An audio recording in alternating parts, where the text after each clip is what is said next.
Good morning popote pale ulipo mtazamaji wangu, ni kwamba si kuzuri na sio kuzuri hata kidogo tunavyozidi kuzungumza sasa hivi. Siku ya jana kuna kitu ambacho kiliweza kutokea, ambapo mwanabiashara mmoja au hoka katikati mwa mji wa Nairobi alikuwa akiweza kuzidi kuuza barakoa ili kwamba kuweza kupata kipato ambacho kitaweza kumsaidia katika maisha, lakini kwa bahati mbaya akaweza kuuawa na mtu mmoja ambaye alikuwa ameweza kujihami na ile ambayo ni bunduki ili kwamba kuweza kummaliza mtazamaji wangu. Na hivyo basi jambo hili liliweza kuzua gumzo sana katika mitandao ya kijamii baada ya huyu ambaye mtazamaji wangu ni Kariuki almaarufu Eli Joshua kuweza kukimbizwa katika hospitali kuu ya Kenyatta National Hospital ili kwamba kuweza kwenda kupokea yale ambayo ni matibabu aweze kurudi kuwa sawia. Na taarifa ambazo zilikuwa zikiweza kuzidi kuenea mtazamaji wangu zilikuwa za uongo kabisa kwamba ameweza kuiaga dunia, lakini ukweli wa mambo ni kwamba hajaweza kuiaga dunia, bado anazidi kuendelea kupokea matibabu ya hali ya juu, na wale ambao wanamshughulikia ni madaktari wa hali ya juu ambao wameweza kupewa nafasi hiyo ili kwamba kuweza kuhakikisha kwamba wanatetea au wanarudisha uhai wa huyu ambaye ni kijana ambaye aliweza kupigwa risasi ya kichwa. Na msemaji wangu, kuna kitu ambacho kimeweza kutendeka ambacho ni kizito zaidi, nikasema lazima tuweze kuja kukizungumzia asubuhi ya leo because mambo ni mengi na ni mengi zaidi ambayo yanazidi kuendelea, ambayo yanazidi kuibuka, ambapo msemaji wangu, as we are talking now, sio kuzuri na si kuzuri hata kidogo. Msemaji wangu, kuna video ambayo moja kwa moja nataka niweze kuchezea ili kwamba uweze kutazama na kuona kwa umakini zaidi ni kipi ambacho kinazidi kuibuka na kuendelea katika taifa letu la Kenya. Lakini kabla sijaweza kuchezea video hiyo ili kwamba pia na wewe uweze kuitazama, ningependa iwapo ni mara ya kwanza kuweza kujiunga nasi, tafadhali like video hii. Asante sana iwapo mweza kufanya hivyo, Mwenyezi Mungu aweze kukubariki mtazamaji wangu. Cha pili ambacho ni cha muhimu zaidi popote pale ulipo ni bonyezea alama nyekundu iliyoandikwa subscribe iliyoko chini ya video hii. Kwa sekunde moja jiunge nasi kwa kuweza kunibonyezea alama nyekundu iliyoandikwa subscribe iliyoko chini ya video hii.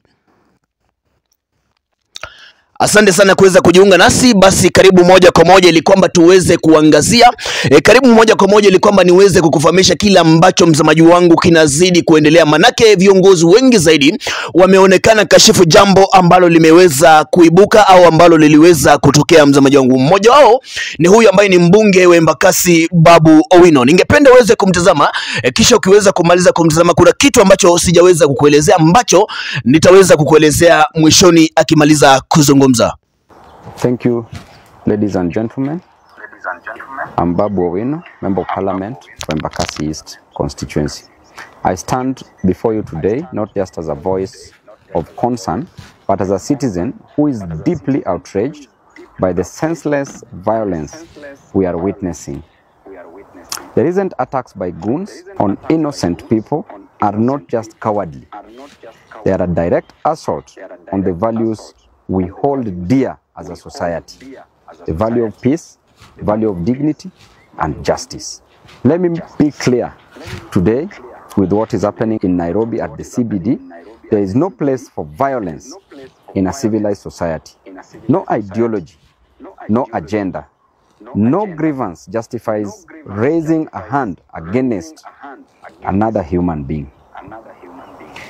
These goons, these thugs are not heroes. They are criminals and they must be treated as such.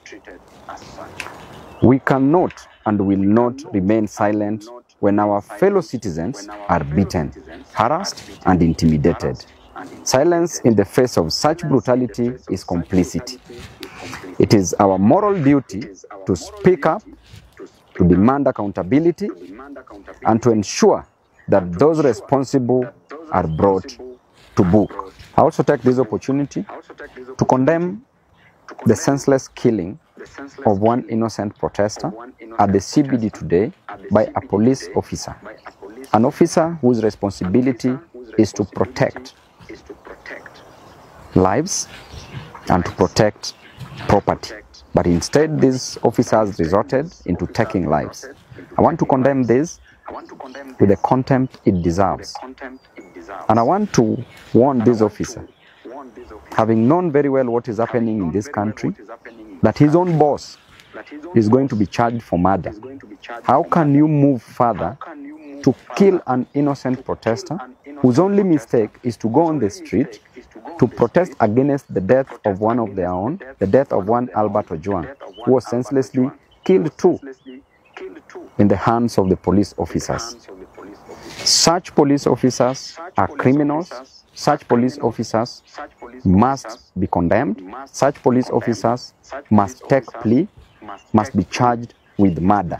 And we are waiting, we are seeing your actions, and at the right time, we will also act. To the governor of Nairobi, Johnson Sakaja, your actions today do not make you strong. Hurting others does not give you power. It reveals your weakness. It reveals your fear. It reveals your utter lack of respect for the rule of law. And we will not allow fear to win. I want to tell you clearly that you've hurt so many people, but the goons that you've hired today at the CBD to hurt people during demonstrations, and we will not take it lightly. To the victims and families, you are not alone. We see you, we stand with you, and we will continue to fight for a society where everyone can live without fear, regardless of their background, beliefs, and opinions. Let us send a message loud and clear that we will not be bullied, we will not be silenced, and we will never stop fighting for justice. We will never stop fighting for peace and for the rights of every individual in this county and in this country. What the governor has done is completely unacceptable. I condemn it strongly, and I believe that he can do better. When he was campaigning, he used to say that siasa bila chuki, siasa bila vita. But now, what are we seeing in Nairobi? A disorganized county, a county that should be organized instead of being antagonized by the governor with the help of the government. We want to warn the goons that you need to stay at home. When people are peacefully demonstrating against the death of one Albert Ojwang that was so gruesome, mtazamaji wangu, huyo ni mbunge wa Embakasi Babu Owino akiweza kuzidi kuzungumza ili kwamba kuweza kutoa hisia zake moja kwa moja kufuatia kila ambacho kiliweza kutokea siku ya jana. Remember, yesterday people were protesting for the justice of the one Albert Ojwang, lakini mtazamaji wangu, cha kushangaza zaidi ambacho kiliweza gonga vichwa vya habari ni kwamba kuna mtu mwingine ambaye aliweza kuuawa. Si eti kwamba aliweza kuuawa kwa bahati mbaya, aliweza kuuawa katika njia ambayo ni njia ya mtu kuweza kuona tu hii ni kuua na ua, na akaweza kuangamiza. Now, jambo hili limeweza kuwapatia vijana hasira sana. Unapozidi kuelekea katika mtandao wa kijamii, this is what is being discussed. This is what is happening on the internet. Na mtazamaji wangu, this is a clear indication, ishara tosha kwamba si kuzuri na si kuzuri hata kidogo.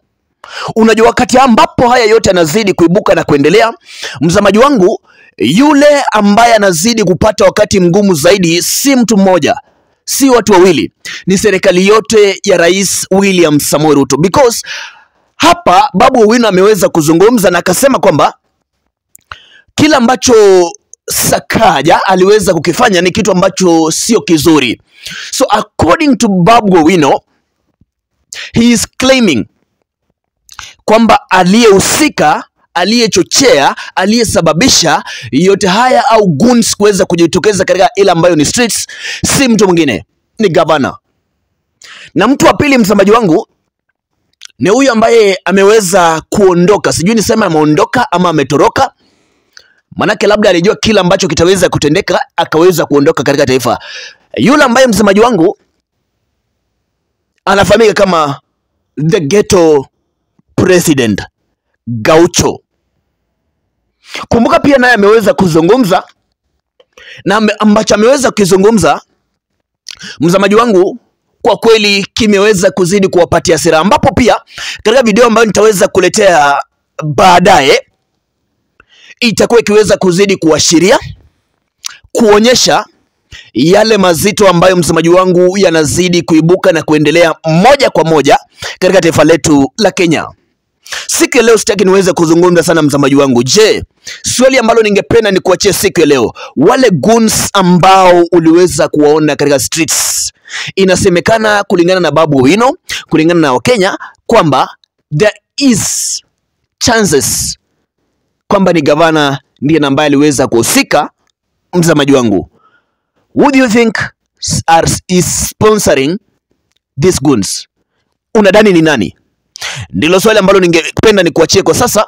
Mtazamaji wangu, hakikisha kwamba una like video hii, unanibonyezea alama nyekundu ile iko subscribe iliyoko chini ya video hii. That was it for now, please subscribe.